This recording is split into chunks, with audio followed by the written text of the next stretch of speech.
Si je vous dis qu'avec mon premier process, vous pouvez produire un lot pour 1 euro, et avec mon deuxième process, vous pouvez produire un lot pour 1,30 €, lequel allez-vous choisir? Maintenant, si je vous dis qu'avec le premier process à 1 euro, il y a 2 risques sur 3 qu'il y ait des dysfonctionnements et que finalement ça vous coûte 1,50 €. Et d'un autre côté, mon deuxième process à 1,30 € n'a qu'un risque sur 10 qu'il y ait des dysfonctionnements et qui vous coûterait 1,50 €. Dans ce cas, lequel allez-vous choisir maintenant?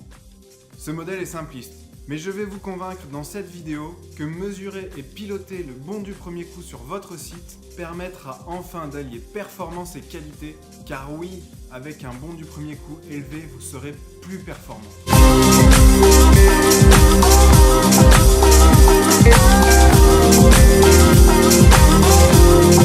Commençons par les inconvénients à ne pas faire bon du premier coup. Le gaspillage me semble être le principal inconvénient. Pas bon du premier coup égale retraitement, retest, reprocess, etc. Ça veut dire que vous mobilisez aussi des personnes pour traiter les problèmes, les déviations, les OOS, les réclamations, etc.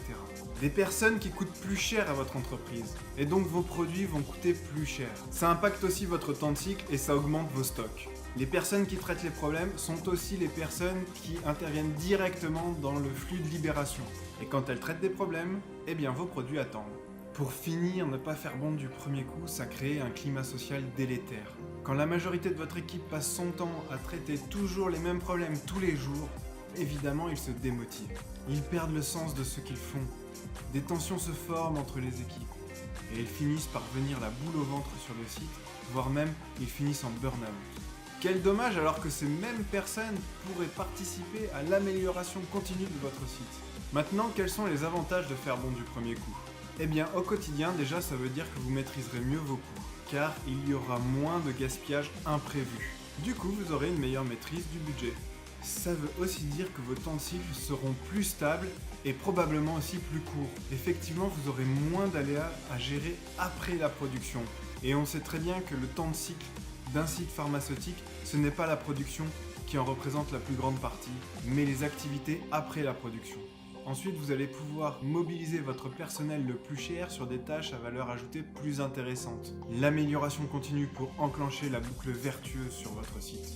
Et enfin, bien entendu, le climat social sera meilleur. Car quand le quotidien des équipes, ce n'est plus d'éteindre des feux en permanence, tout le monde se porte mieux. Mais piloter par le bon du premier coup, c'est aussi un acte responsable. Réduire les gaspillages d'énergie, de ressources et de matières premières, dans une époque où ces 3 éléments viennent à diminuer, c'est rendre votre usine plus responsable pour de vrai. Alors bien sûr, faire bon du premier coup, ça nécessite de prendre plus de temps pour faire les choses. Par exemple, vous allez augmenter votre temps de changement de format de 30 minutes pour être sûr que vous avez tout cadré avant de démarrer et pouvoir produire bon du premier coup. Ça nécessite aussi parfois de dépenser plus, comme par exemple accepter d'avoir des conditions d'achat des matières plus chères, mais qui réduisent les problèmes en production et ainsi permettent de faire bon du premier coup. Et là, vous vous dites, non, je ne vais pas prendre plus de temps, je ne vais pas dépenser plus, parce que je vais sortir moins de lot pour plus cher. Et c'est là qu'il y a un paradigme. C'est que prendre plus de temps et avec un coût plus important ne veut pas forcément dire que vous sortirez moins de lot et pour plus cher, si vous faites bon du premier coup. Je vous ai promis une démonstration chiffrée et malheureusement je n'ai pas eu le temps de finir le simulateur que je mettrai à votre disposition. Mais voici déjà un exemple simplifié. Prenons une période de 30 jours de production. D'un côté, j'ai mon process qui me permet de produire un lot par jour pour 1 €.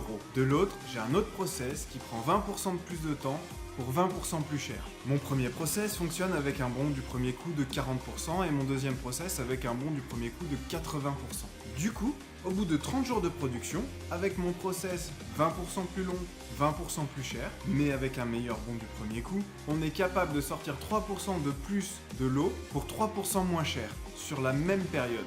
Cet exemple est simpliste, bien sûr. 40% de bons du premier coup, ça vous paraît faible? Peut-être, même si c'est un benchmark que j'ai observé sur plusieurs sites. 80% de bons du premier coup, c'est impossible? Peut-être, ça dépend du type de produit, mais j'ai déjà observé plus. Mais plutôt que de prendre pour argent comptant ce que je vous dis, je vous invite à faire l'exercice. Calculez le bon du premier coup et évaluez les gains sur votre site.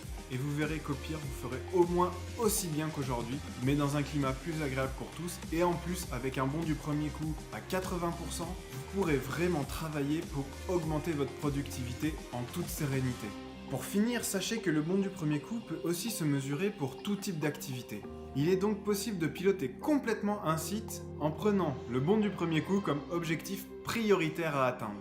Merci pour avoir suivi cette vidéo. Si vous avez trouvé cette vision pertinente, partagez et likez cette vidéo pour que nous puissions tous faire basculer nos sites de production vers une qualité efficace et responsable. Pour ma part, je vous donne rendez-vous la semaine prochaine. Je vais briser un indicateur clé que l'on retrouve sur tous les sites et qui empêche le déploiement d'une culture de la qualité efficace. Avant une série de vidéos où je vais décortiquer les biais cognitifs utilisés en marketing pour accélérer le déploiement d'une culture de la qualité. Et d'ici là, n'oubliez pas, rien ne sert de courir, il faut partir à point. Bien préparé et bien équipé. À la semaine prochaine.